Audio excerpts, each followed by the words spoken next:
Good afternoon, everyone, and welcome to today's webinar, How Achievers Took Control of Their Cloud Spend. My name is Lisa, and I am the Marketing Manager here at Capacitas.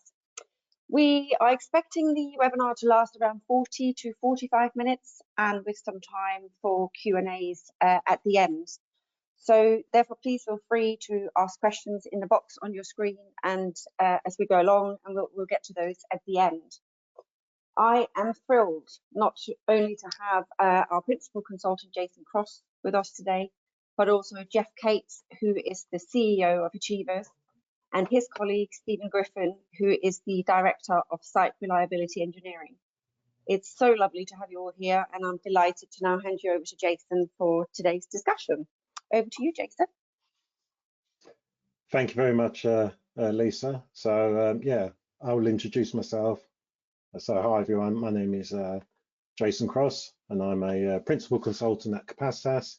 I have been at Capacitas for the last 10 years. So I really wanted to talk to you guys about the 3 C's, which I'm passionate about, but I got told 2 of those C's I'm not allowed to talk about, which is my cycling and my love of cakes. But I've absolutely been given permission to talk to you about cloud cost optimization.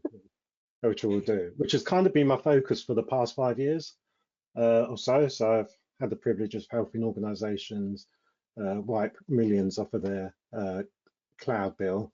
Before that, I got involved in performance engineering and capacity management. So I've had lots of experience kind of balancing cost and performance. So over the last few months, I've had the privilege of working with Achievers, and I'm now allowed to hand over to the Achievers team to introduce yourself. Griff, do you want to go first? Sure. I'm Steve Griffin. I'm the Director of Investor at Achievers. I've been with Achievers for 12 years now, 2 years as a director. I have 20 years experience in the SaaS world. Mostly in my free time, I'm growing grass at the moment. Just way to relieve stress, I find. And I spend a lot of time with my 4-year-old daughter. Fantastic. And Jeff? Oh yeah, Jeff Cates, CEO of Achievers. I've been in the tech world pretty much since I graduated from school, so 15 years at HP, Apple, and Intuit. I feel like of all that, I'm at the best company now, but those are all pretty amazing.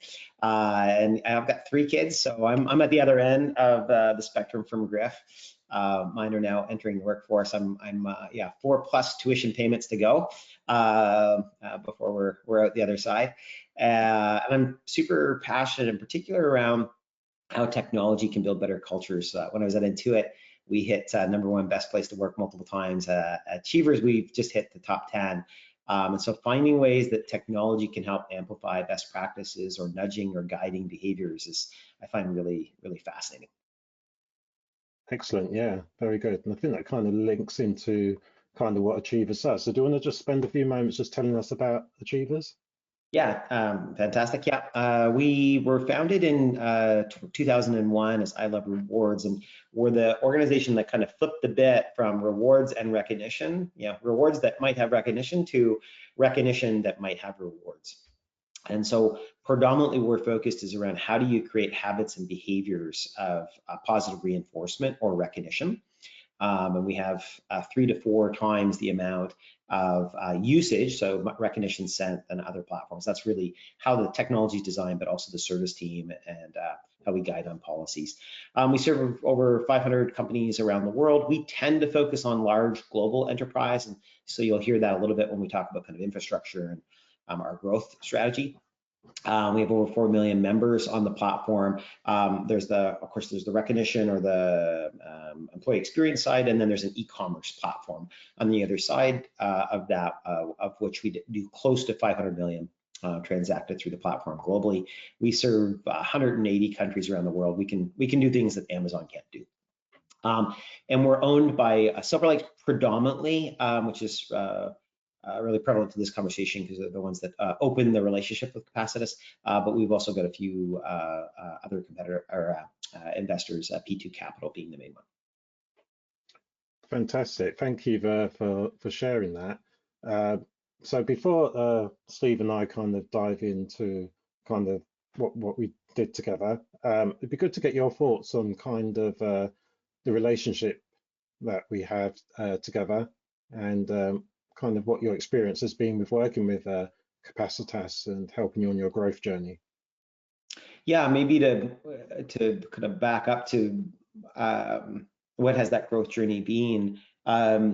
In really kind of 2019, 2020, we spun out from Blackhawk Networks. And with that, we had kind of started the discussion of what a replatform product might look like, more from a UX perspective. But we hadn't actually done much of the work behind the scenes. And so in quick order, we aligned on moving to microservices and decoupling their UX layer, which then also caused us to refine our UX layer, relook at our data structure, and then fundamentally look at our infrastructure and how would we scale globally. And all of that happened in a very short period of time. In fact, when we decided to move to GCP, when we kind of started okay, let's migrate, we migrated all of our customers, which includes, big banking organizations like Lloyds or Barclays, for example, in the UK, all within roughly a year, which is pretty aggressive. And we've been expanding members and customers really rapidly, as well as employees. So all that to say, there's a lot of focus on growth and catching up our infrastructure and our product to meet the direction that we wanted to go. And so in that period of high growth and moving to GCP, that was a lot of learning for us that we didn't have a ton of that in-house. And so as we were building for growth and while maintaining things like high quality levels, the cost spend started to go the wrong way. And it kind of got brought to a head when we were looking to renew our contract with Google. And what was being proposed was a pretty aggressive growth or increase in cost to serve growth span, which caused us to step back and say, hey, let's relook at our technology and forecast out our cost to serve. And when we looked at that, we said, gosh, we're headed the wrong way. Like the revenue line and the cost line are kind of looking like that. And we need the cost line to look like that while the revenue line goes up. We brought in a couple of different organizations to advise us, both of which had a slight bias, I suspect. One of them being Google and the other being the partner that resells the Google relationship. And so we did get some good ideas out of that, which was helpful, but it wasn't material enough to change the trajectory of the lines. And so when we shared that with Silver Lake, they said, hey, they're very good at this. Hey, we've got a partner that, we've seen be very impactful for other organizations. Would you like to meet with them? And so that was kind of the entry point into Capacitas. And it's been a phenomenal from to, but most importantly, it's been a phenomenal partnership with Griff and our dev teams, really thinking together, how do we change the trajectory of the line? Absolutely. Thank you for sharing a bit of background about that. Yeah, and it's been a pleasure working with Achievers, helping you work through your challenges and how we can support you with your growth plans. So how did Achievers take control of their costs? Well, this is going to be the meat of our webinar. And myself and Griff will kind of go through a conversation to kind of look back and reflect on the journey we've been on. So when we look at our journey, it can kind of be split into three parts.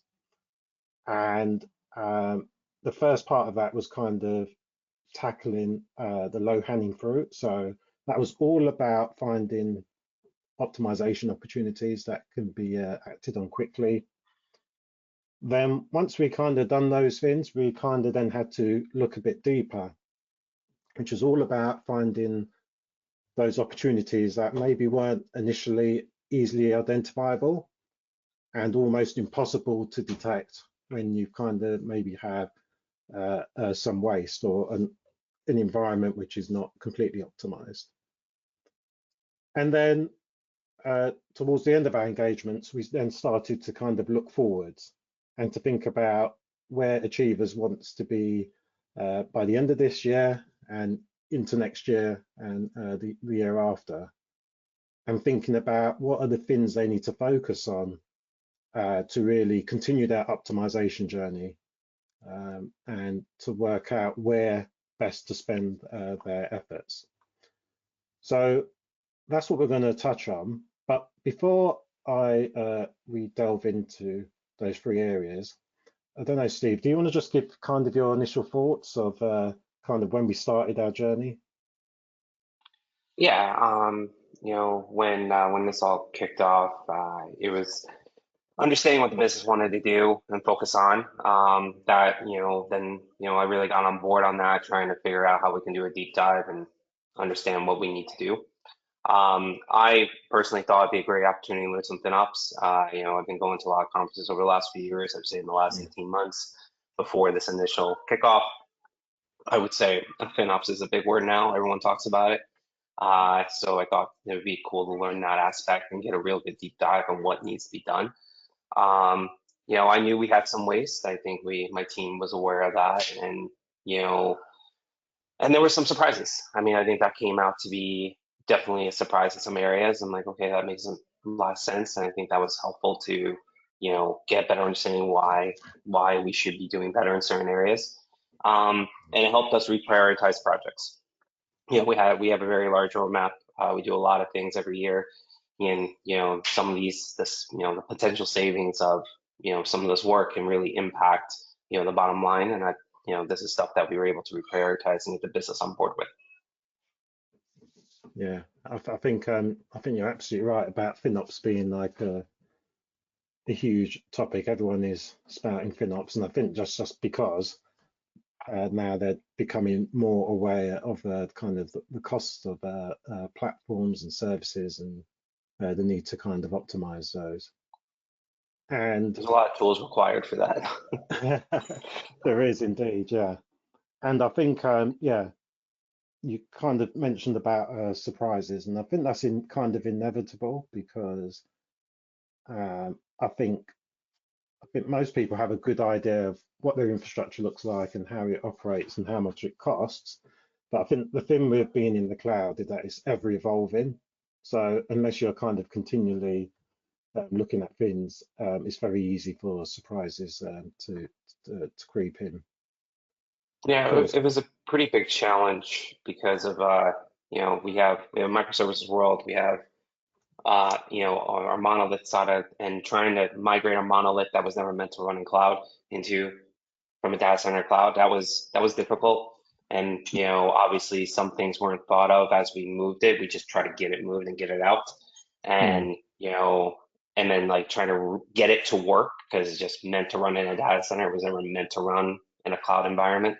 Was definitely where some of the surprises came from in terms of that aspect of like, okay, that's expensive. Yeah, and I think you're not alone there. I think a lot of organizations, when it comes to their cloud journey, their main focus is let's just get into the cloud, and then they say we'll worry about maybe costs or optimizing a bit later. Yeah.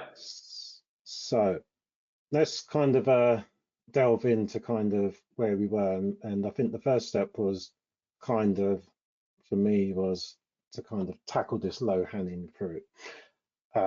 So I think when I started this journey with Achievers, my main goal was to kind of try and build up a backlog of optimizations that I could share with Steve and his team so that he could act on. And I think to do that, I needed some knowledge from Steve. So he was very good actually spending time with me at the beginning to kind of talk me through the Achievers platform, kind of what they've got, how they operate, some information about the product, how it works, some of the challenges they've had, and then he kind of got me all the necessary access I needed. So access to the GPC console, their APM tools, their dashboards, which I was impressed with actually. Got really good instrumentation, which is really good, and we'll touch on the value of that. So kind of when I had all that background, first thing to do was just kind of understand the costs, where were they spending money, and then to kind of follow that money. And you will see listed on the screen a couple of the Google services that they were using. These were kind of the higher ticket items, so that's kind of where we started looking for optimizations. So we spent quite a bit of time really focusing on the compute engine and seeing where we could optimize there. I don't know, Steve, were there any specific surprises that came out when we kind of shared those optimizations with you? That initial I would say cut? the Cloud SQL was one of the big ones. You know, we were pretty lean in I thought we were pretty lean in Cloud SQL. We don't use it heavily. We use it for certain workloads. And to realize that we were slightly bloated, where, you know, the goal is to you can run it a lot hotter than you would in a data center. And I think that helped us trim quite a bit in that area. And the compute engine, you know, there were a lot of challenges there. You know, we had some legacy workloads that don't work really well if you run them hot. So we had to kind of take a step back and look at doing something a little different, figuring out if we can move some of those legacy workloads in a more scalable model instead of running them in VMs 24/7. So I think that was a good challenge. You know, we already had some projects in line to do some of this work down the road, but we were able to show some of the savings that will come if we made the investment now. And so we were able to do that, and we prioritize. You know, I have a really good team. They're a lot of smart people, and they can take a lot of initiative and take a deep dive, figure out what we can do better without really impacting the majority of the business. And I feel like we did a really good job there in that area. And the disk resizing, yeah, I mean, sometimes you just don't think when you build something. I think that was one thing that I think we learned pretty quick. It's like you don't need an SSD for a boot disk. You know, just an example, you know, you're running hundreds of VMs. That was something that was like, okay, we make a note of that one, make sure we fix that problem. You know, and I think that just adds up. It's small, but you know, you got 100 of them, 200 of them, 300 of them. It can add up over time. Yeah, and I think that's still really the key takeaway, that actually on their own, each of these individual optimizations are kind of small, and you kind of think, should I waste my time doing that? But kind of when you start to kind of record them, put them down on paper, it quickly adds up. And as you said, if you've got hundreds or thousands of these resources, that can add up to a considerable optimization opportunity. And I think that's kind of the encouragement. If you're thinking about going on your own cloud cost optimization journey, really, first thing to do is to understand the costs, and then to kind of build yourself a backlog. And I think that's kind of easy to do. You can just do it in Excel, start writing down what you're going to optimize. And what's even better is actually you've got a detailed list. Because what you may find as you start to put an optimization backlog together, not everything that is on that list is able to be optimized, or there may be some dependency or challenges that you have to overcome before you can optimize. And then that allows you to be able to choose what you're going to act on. And I think one of the reasons why this engagement was successful was because of the kind of speed we were able to execute at. And I just wanted to kind of touch on some of the things which made that work well. So I think one of the things we've already mentioned, that Steve and I worked really closely together in terms of coming up with those optimizations. So he was always interested in terms of what was I thinking, what was I kind of planning to do. And then when I did provide the optimizations, we went through those together and kind of agreed what was going to be done and what wasn't. So there was absolutely some stuff. I remember you, Steve, saying, no, we're not going to do that, and kind of X, Y, Z, what the reasons were. And I think that was fine, and we were able to park those. But I think what worked really well was the things that you did see we could act on, that you were up for acting on those, and you kind of was really responsive, which I was really appreciative of. And it meant we could start to actually realize the impact straight away. What's interesting, Yeah, that doesn't normally happen in these kinds of engagements. yeah. I think what came out of this was, what I focused on. It was a large list. So I mean, we run hundreds of pieces of Git. So we, what my focus was, what's easy, what can be done, what can be part of a maintenance log, what can be moved into that area and be able to like, let's just turn them out. And then there was another focus of like, well, we already have projects in flight for other things not related to this. How can I put some of that work inside those projects? And, we were able to do quite a bit of significant, because we had to rebuild our database layer as we moved to a new MySQL version, which requires a bit of work on our side to do that. So the databases are quite a bit large, chunk of costs that we run in our cloud, and we were able to prioritize, put some of that work in to look at changing out the disk a bit, maybe doing, because we run different disk layers in our databases to support our layer, the database overall. And then we were able to go, okay, maybe we can switch out some of these disks and go to balance, go to standard. Also looking at, okay, maybe we could trim off some of this memory or add a little bit more CPU, trim a little bit more memory, run some custom images.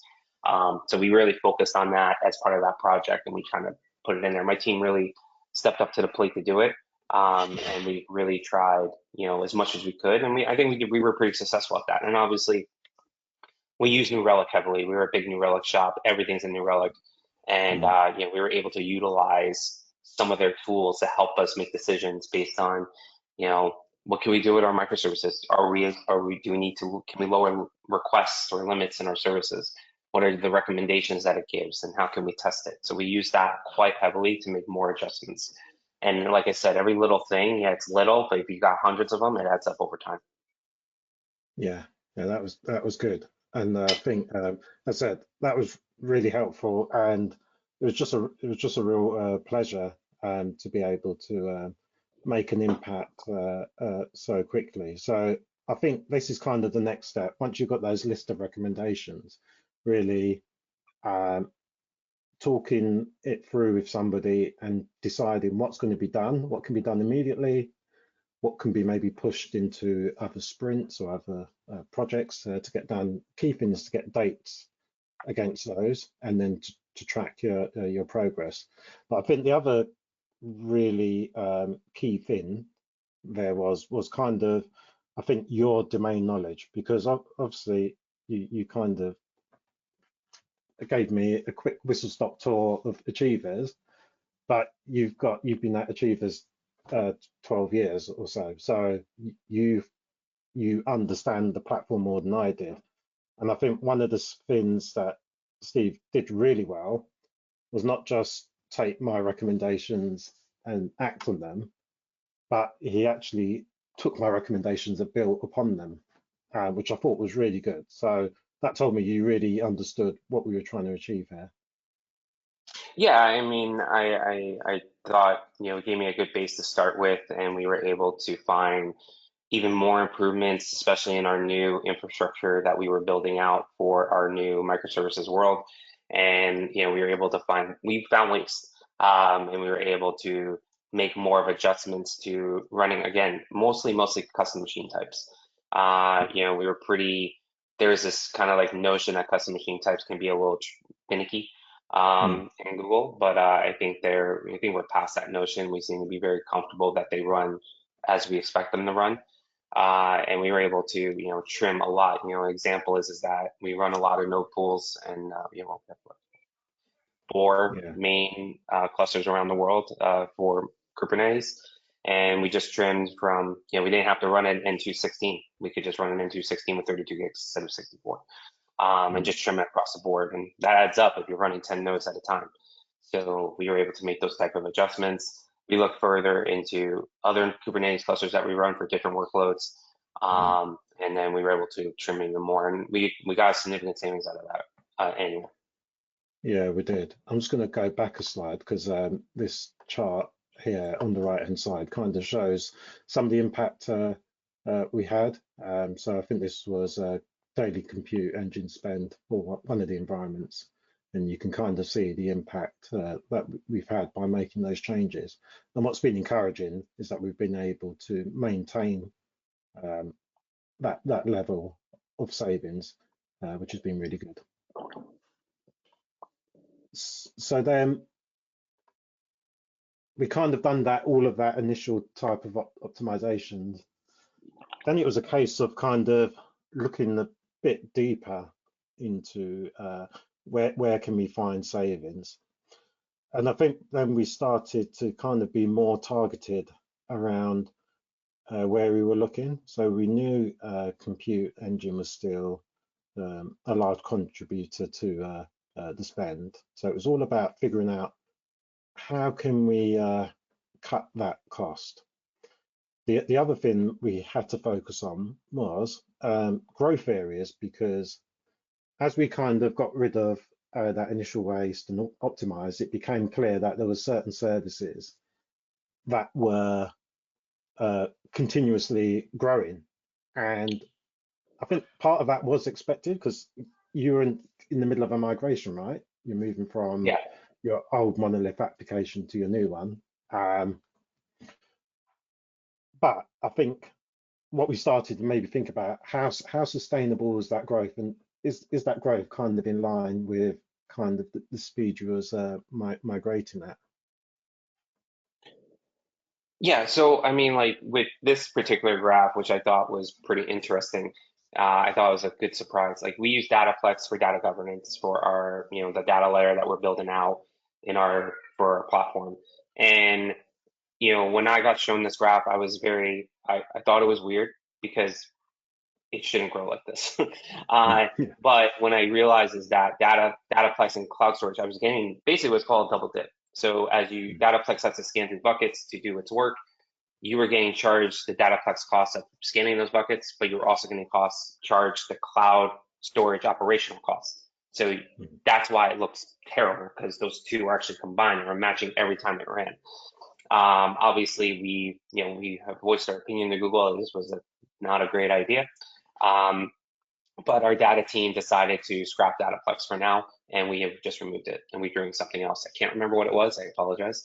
But we did move to something different. And now we basically get back to our normal cloud storage growth, which is, a couple percentage points depending on the month. But like instead of this, where this was getting quite large, and our data layer is growing at a very significant rate. Yeah, absolutely. So I think it's important that if you're on a cloud, if you're going to be doing cost optimization in the cloud, that actually, as well as kind of just going through your high ticket items, you also focus on what is growing and really understand, is that growth kind of sustainable? Do you need to do something? Because that growth will definitely eat into your savings and be more difficult to show the impact you're having. And then the other thing I wanted to touch on was kind of cost anomalies, because we had a few of those along on our journey. And I think because we had a constant focus on cost, I think both of us were looking at cost kind of on a daily basis, which was really good, because whenever I flagged something to you, I might look at it too much, to be honest. Yeah, you was already 2 steps ahead of me. You was always like, yeah, I know about that. That's happened because of X, Y, Z. Or yeah, I noticed that. I need to find out from the team what's going on there. And I think, go on. Yeah, no, I think that we stated we kept track of everything. Actually, during this whole process, we built a lot of tools. We built a lot of dashboards that more focus on costs, service level costs, overall costs, breaking it down by whether or not it's cloud storage or Dataplex or something else. And we were able to have those more outside of the console, outside of Google, into our own systems, and be able to track that better. My morning coffee every morning is me looking at the costs and seeing what we did the previous day. whether or not it's normal, is it trending right? It was a surprise. Did we turn something on? Do we have to make an adjustment, or do we have to know this is going to be the new future? So I think that's where, we really accelerated over the last 6 months is building out these tools. And even the business has access to it, showing, creating a better cost per user metric for our system, which is something that we present every quarter to our board. So, it really shows, how we're projecting with our growth. Yeah, I think it's really important that you keep a close handle on costs, because as you've seen, at the touch of a button, you can spend thousands and thousands of dollars, and that will eat into any of the good work you've done. So in order to preserve that, you need to be constantly looking at costs, deal with anomalies quickly. Even if they're valid, you need to be able to understand what they are, so you can explain, we're seeing this spike because of this reason. I think that's really important when you're on optimization journey. So one of the other things we touched on was kind of the migration. We talked about you guys being on the migration, and that was another area we kind of dug into, because we needed to know, are achievers on the right track with their cloud spend? And that's kind of difficult to do when you've got lots of moving parts. But we were able to help achievers get a good handle on that by doing some modeling, and we kind of used linear regression to kind of help us. And in order to achieve that, we needed to get some metrics together. So we had some business demand type metrics. So number of customers, number of users, number of transactions, those kind of things. Needed a good handle on the costs. We talked about a new and an old application, which were both hosted in GCP within the same project. So we needed a way of being able to separate out those costs. But we were able to do that because Achievers and Steve's team had really good labeling in GCP, also known as tagging in the other cloud providers. So because everything was tagged, we're able to see the costs of the various platforms. And then that allowed us to build out a model of new versus old application, and below is kind of a sample of what that might typically look like. So we've got 2 lines, and what we want are those 2 lines to kind of meet and even cross over. And yeah, you can kind of see in that line that has been trending down. But doing a piece of work like this also helped us to really understand that actually there were 2 types of costs: the costs that don't really change, and then you've got the costs which are kind of sensitive to kind of what happens day to day, like your traffic, etc. And that's why you kind of don't see like a straight line. I don't know, kind of, is there anything specific that you kind of learned from taking this kind of approach, Steve? I think the labeling is what was really key to figure out how we can really get really good data. When we started the microservices world and we started building out our templating, our Terraform, our infrastructure as code, we made a very, very important decision to make sure we were labeling as much as possible.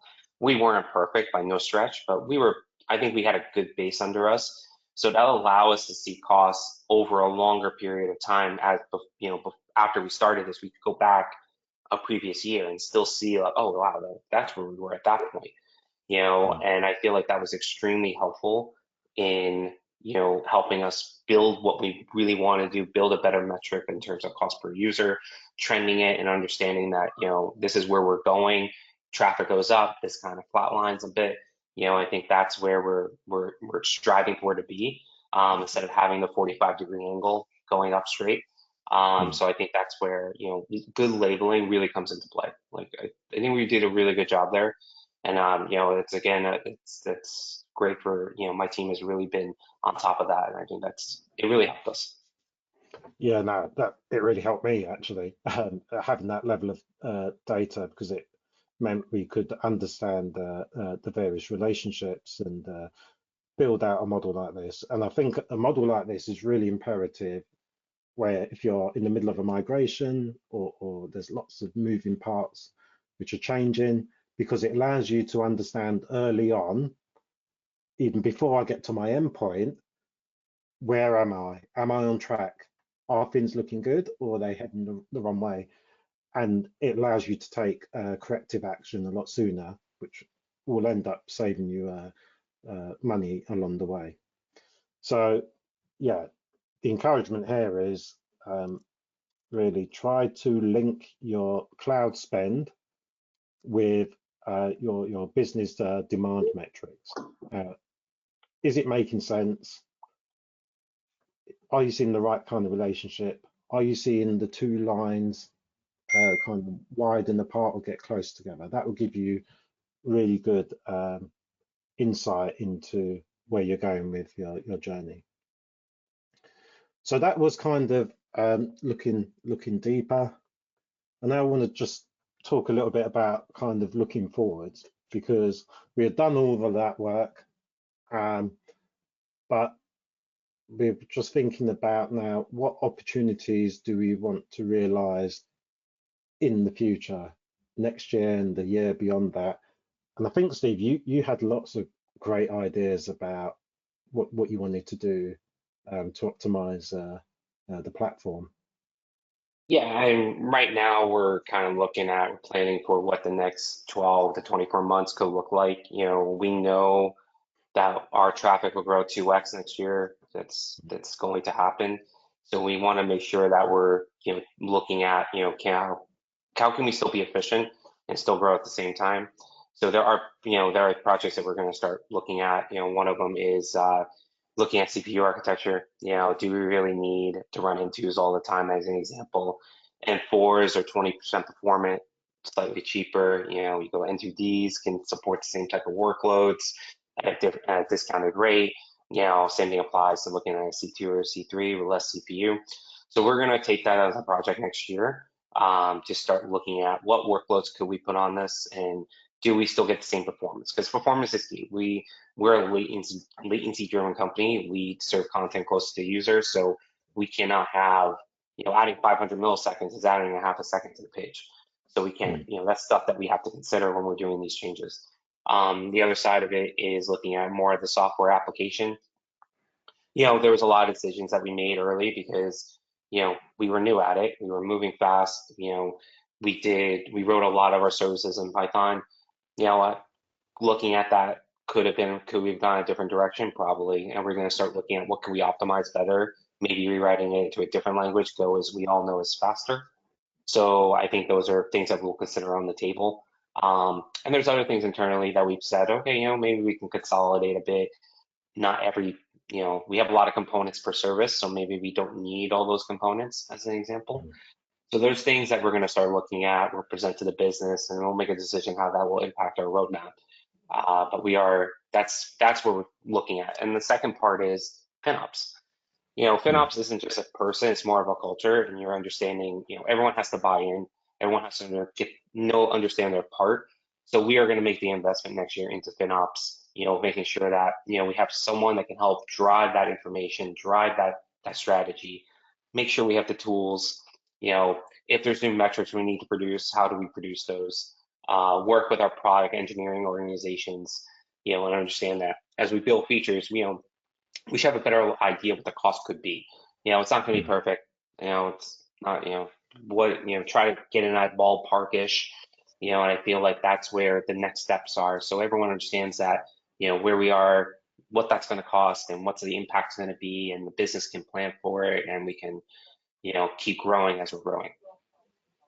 Yeah, no, it's really good. Really encouraging that you're kind of thinking about how you can continue this journey. I think one of the things that has stood out to me is that this is kind of not something you can achieve on your own, and the importance of kind of getting different teams to kind of join together and work together to kind of meet the business goal. How have you found that kind of pulling different people and teams together, like product, architecture, etc., the business, and kind of getting them to focus in the right area? It was challenging. Everyone has we build, and trying to be that person like, maybe we should consider this, or maybe take a step back, reevaluate what we already built. I feel like that was one of the bigger challenges, trying to get people on board on that mindset. It did help that we had executive buy-in that we have to, this is something we should look at.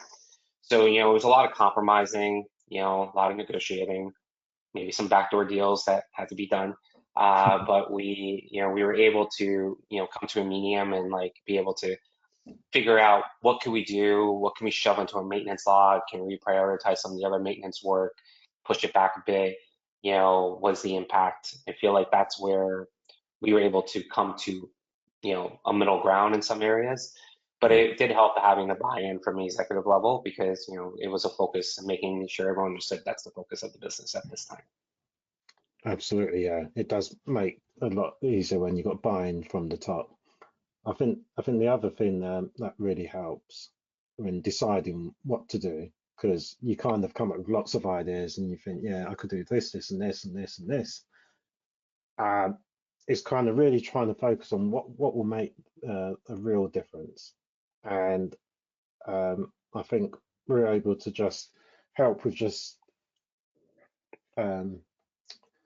enforce it, or helping everyone to remember a couple of principles. One being the 80-20 rule, which is kind of what can you do to get 80% of the benefit from only 20% of the effort.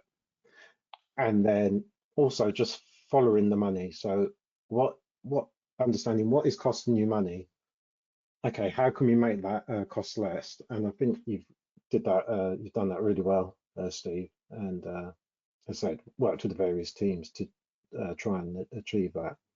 And I think kind of what you've got planned for the next 12 to 18 months looks quite exciting. So, yeah, I know Jeff hasn't seen it yet, so we're almost there. Fantastic. Yeah, you're in for a treat, Jeff. So I've really, been listening to this part particularly attentively. yeah, all will be revealed soon. So I guess really we've covered quite a lot, but really, what are the key takeaways? Well, I think one of the first things is the importance of making data-driven decisions. And in order to make those decisions, you need to have the right kind of monitoring in place.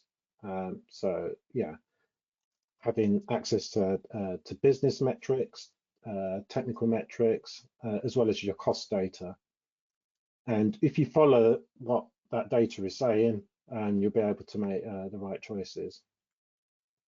Also, I think kind of when you on a cost optimization journey, really starting small, because it can be easy to get overwhelmed, because you kind of look at your environment, you've got hundreds and thousands of instances or resources deployed globally, and then you think, where am I going to start? The advice is really start small, build confidence, and then things will snowball from there. And the other thing is really lots of small optimizations will turn into substantial savings. So even if you can only save $100 here, $100 over there, continue to record those, because before you know it, that's in the tens, hundreds of thousands quite quickly. And then I think another key point is really combining a good methodology for optimization with domain knowledge. And I think that's where the partnership with myself and Steve really came in. He had all the domain knowledge. I had experience with doing optimization programs, and really working closely together, we were able to probably deliver more than we could have done as individuals. And then we've seen how important it is to really, for all of the teams to really align to the one common goal. So if your goal is to kind of grow your organization and to keep costs under control, everybody needs to be on board in that and to have a contribution. And you need to really kind of find a way to work through any issues and challenges that you might have in order to realize that goal. So I don't know, Steve or Jeff, if there's any other key takeaways you may have want to add to what I've just mentioned. My one key takeaway I found very useful was understanding, I kind of started picking up on this about late last year, about region cost. We are growing, we are expanding, we're probably gonna have another region sometime next year. Is that when you pick your regions, understanding what is the cost model for it, because every region has a different cost point. And I feel like that was something that really was that I'm driving, to, in terms of making sure that, let's look at our regions. Maybe we can look at changing those out. Do we need to be in the most premium region is there a reason we have to be there? Could we move it out, put it somewhere else, take a 10%, 50% reduction on the daily cost? Those are things that, I really took away from this entire exercise over the last 12 months. Yeah, I think that's a whole nother topic for another day, actually pricing models and stuff. But yeah, that regional thing, being aware of costs across different regions, yeah, really important. Yeah, two things I would add is one, you don't know what you don't know. And sometimes you need others that have seen a pattern, and have wake up all day long, looking at companies and looking for patterns. And so that really is what unlocked our ability to kind of look in different directions. And most of the CEOs that are kind of in my broader networks are all in the same spot. We started, we moved fast, and then now it's oh, we got to do something, but we're not quite sure where to zone in. Bringing somebody in like Capacitus to help you understand what you don't know and where you can point your energy was super, super powerful. But that can't get unlocked if you don't pick a partner that builds trust. And it was the relationship between kind of Stephen and his team and you, Jason, and the Capacitus team that was so collaborative and constantly pushing each other, that I think is the reason why we've been able to move so fast. We'll save close to $1 million, which for us is very substantial. And that's those two things: picking the right partner that can help you know what you don't know and help focus your energy, and building trust within the team to actually have a collaborative relationship that allows it to be additive. And that's really what we've seen. So I'm super thankful, one, for Stephen and his team for embracing this, as well as the broader engineering team, but in particular Capacitus for building trust and giving us frameworks that allowed us to move fast. Oh, great. I'm really glad, really happy you've managed to get some benefit out of working together. And I think, yeah, actually everybody embracing kind of what we're trying to achieve here is really important to getting results. So yeah, getting everyone on board and just going for it, then you will reap the goals, which in this case was saving money. So thank you very much, Steve and Jeff, for sharing your experiences. I really appreciate that. And if you want to ask me any questions or to reach out to me about how to kind of start your cost optimization journey, then feel free to either contact me on LinkedIn. I'll be happy to connect with you, or you can email me at jasoncross@capacitus.co.uk. So thank you everybody for your attention, and I'd like to hand back over to Lisa. Thank you, Jason. It's a fascinating journey, and I really appreciate all of you sharing that with everyone here today. We've had quite a lot of questions in, so I'm conscious of time, but let's jump to some of those. There's quite a few people who've asked the same question, and this one is for you, Griff. How do you prioritize doing cost optimization work versus keeping the lights on and keeping the infrastructure running, not breaking anything? I don't think we broke anything, if I recall correctly. But I think what helped us is that we built reliability. Like, we have spent a lot of time since we started the whole move from data center to cloud. We built a lot of, high availability systems that allow us to start taking things in and out of service, reprovisioning, rebuilding without affecting the application. The only time we actually had to do like a really large shutdown for major work was when we had to redo our database layer, just because it's just so complicated. But other than that, I mean, we would pretty much be able to do everything on the fly. We're able to take node pools out of service, move workloads without affecting the application. We can take certain components out of service without affecting the application. We use all three zones. That's the other thing. So one of the things that Jason, as we started, he's like, why are you using all three zones? And we had to explain why. This is why we did it. Not using, we utilized all three all the time. And, from a production point of view, we will not, we care about our nines, and we currently run almost at 5 nines at this time.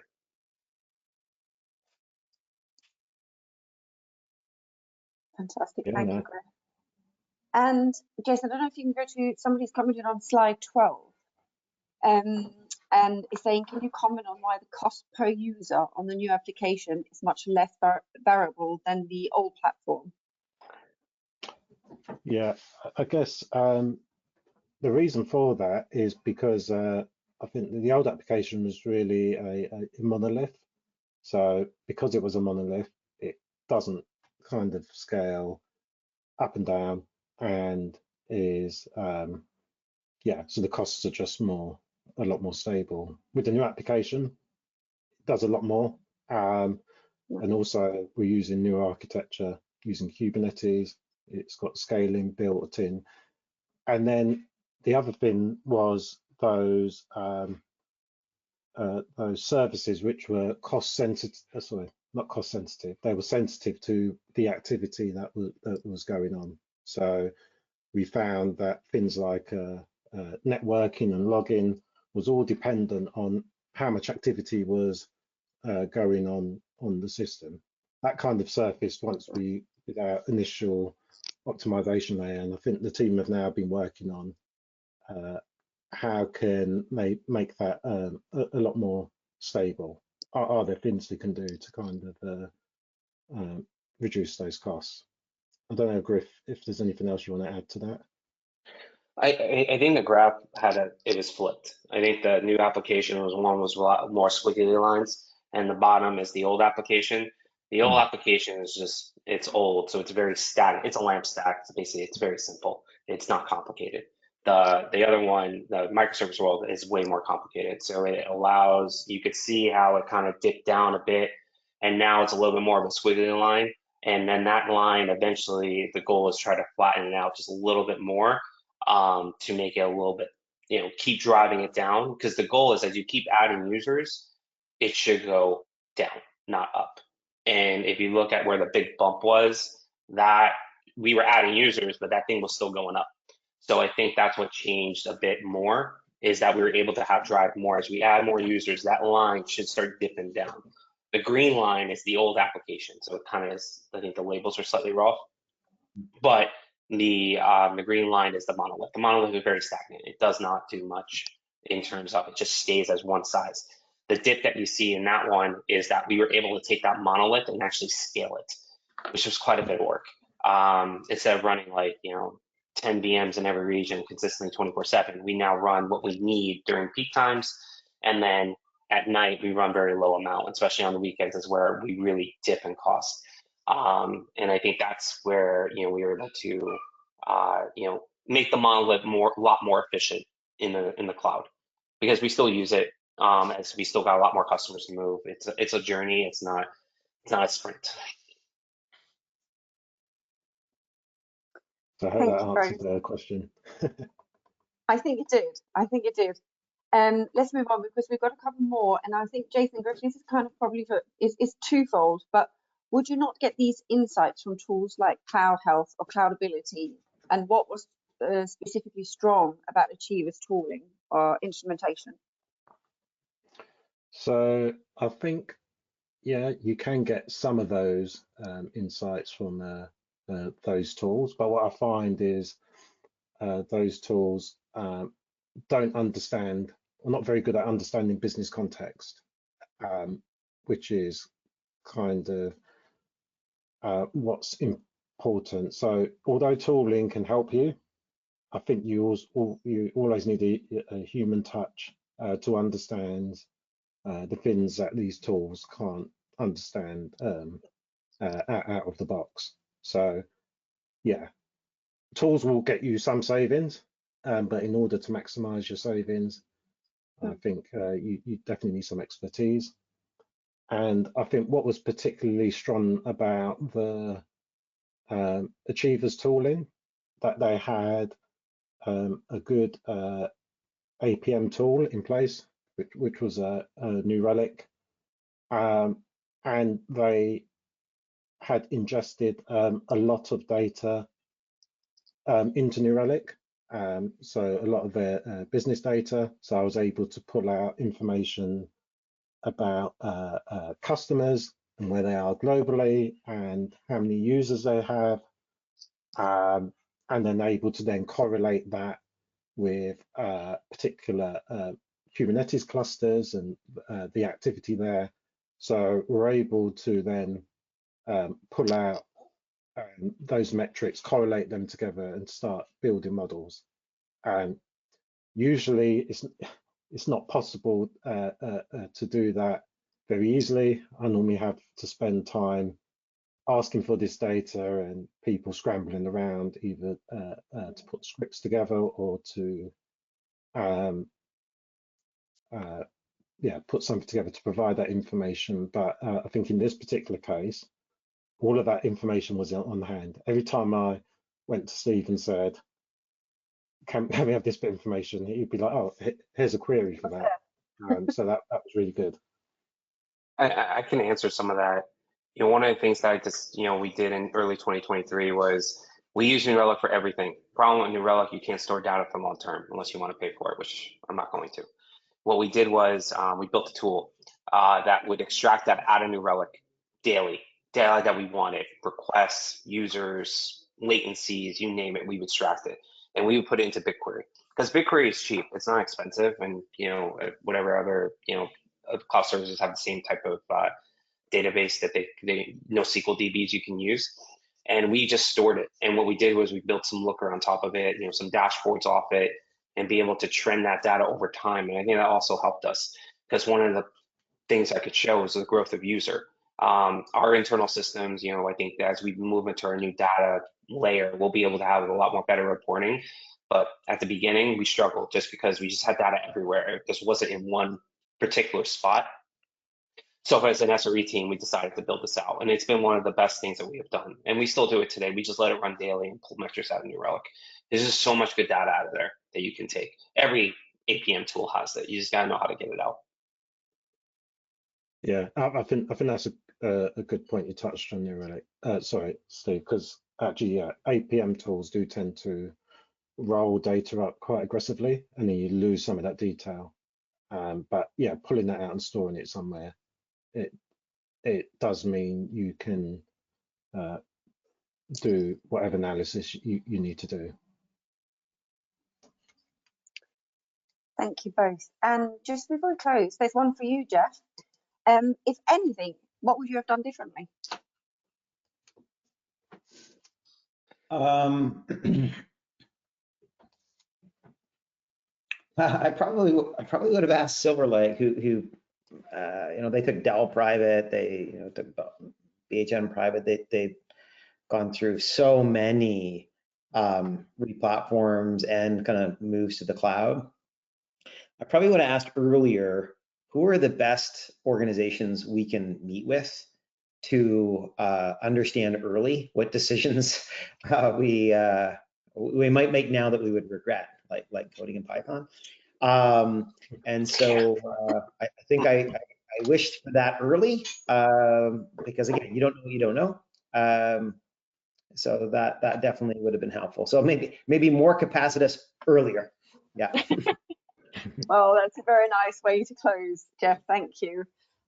We need to leave it there for today. We are sort of bang on time at the moment. Jeff, Stephen, Jason, thank you so much for hosting us today. It's been an absolute pleasure. And thank you to everyone for attending as well. As Jason mentioned, if you have any further questions or if you want to start your own cloud optimization journey, please just reach out to Jason directly.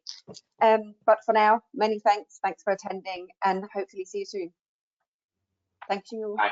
Thank you. Thanks, everyone. Bye-bye.